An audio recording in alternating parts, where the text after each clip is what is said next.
ఈ 6 గ్యారెంటీలను కూడా కాంగ్రెస్ పార్టీ హామీ ఇచ్చింది కాబట్టి వాటిని 100 రోజుల లోపల అమలు చేసిన బాధ్యత ఆ పార్టీ మీద ఉంది. 500 రూపాయలకే గ్యాస్ ఇచ్చి ఆ గ్యాస్ కూడా మూడదాకా రేషన్ కార్డులే ఇవ్వలే కాంగ్రెస్ పార్టీ. అంతకుముందు కాంగ్రెస్ పార్టీ తిట్టింది మేము తిట్టాం. ఏమని దాదాపు 10 లక్షల మంది రేషన్ కార్డు కోసం దరఖాస్తు చేసుకున్నారు. రేషన్ కార్డులు ఇవ్వాలని చెప్పండి.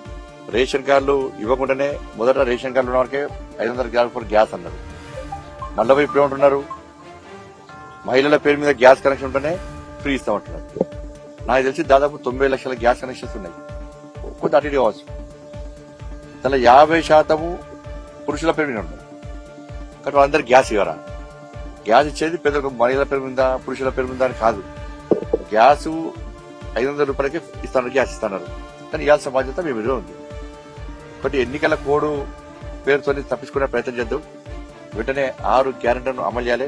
చిన్న చిన్న హామీలు నెరవేర్చి మేము ఈ నెరవేరుస్తున్నామని చూడురి, మీతో నెరవేరుస్తామని చెప్పి వాళ్ళు చేసే ప్రయత్నం చేయరు. వాళ్ళు ఫస్ట్ నాట్ సాలరీ ఇస్తారు, ఇస్తే సంతోషమే, పోయినసారి చేసేది.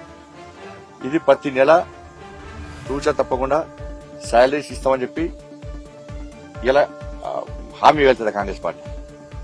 ఎన్నికలున్నా ఎన్నికలు లేకున్నా ప్రతి నెల ఫస్ట్ నాట్ శాలరీస్ ఇవ్వాలి, పెన్షన్స్ ఇవ్వాలి. ఇస్తే స్వాగతిస్తాం మేము, ఇవ్వకుండా తిరగబడతాం.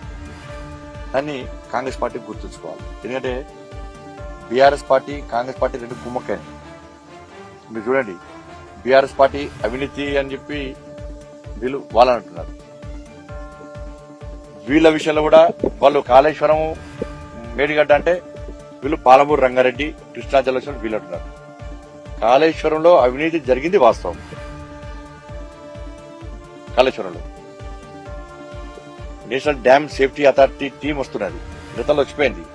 బిజినెస్ కమిటీ రిపోర్ట్ ఇచ్చింది, ఎక్స్పర్ట్ కమిటీ రిపోర్ట్ ఇచ్చింది. అవినీతి జరిగింది వాస్తవం.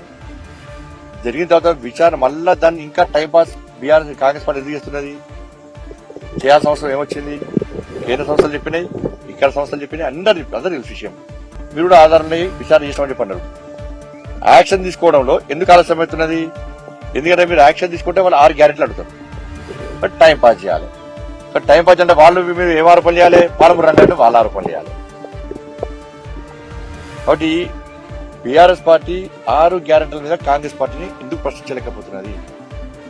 కాంగ్రెస్ పార్టీ అవినీతి పాల్పడేటువంటి బీఆర్ఎస్ పార్టీ నాయకుల మీద, కేసీఆర్ కుటుంబం మీద ఎందుకు చర్యలు తీసుకోలేకపోతున్నది? ఇద్దరి మధ్య అండర్స్టాండింగ్, కాంప్రమైజ్ పాలిటిక్స్ ఇద్దరి మధ్య.